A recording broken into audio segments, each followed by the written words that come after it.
You ask Tiger to calculate. This deals with finding the midpoint between 2 points. The midpoint between the 2 points is 40.5, negative 64.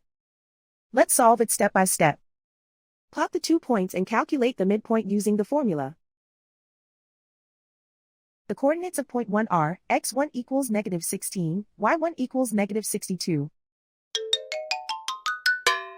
The coordinates of point 2 are, x2 equals 97, y2 equals negative 66. PM represents the midpoint of the 2 points.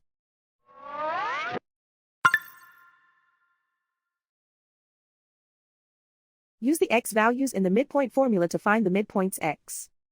x1 equals negative 16.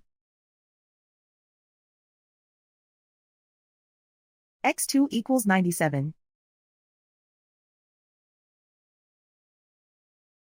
Simplify the arithmetic.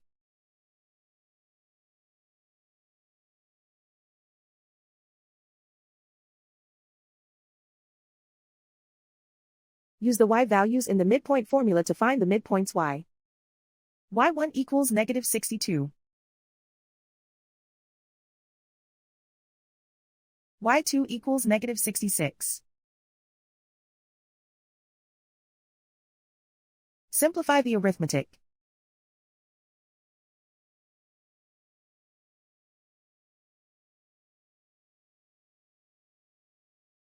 And so, the midpoint is 40.5, negative 64.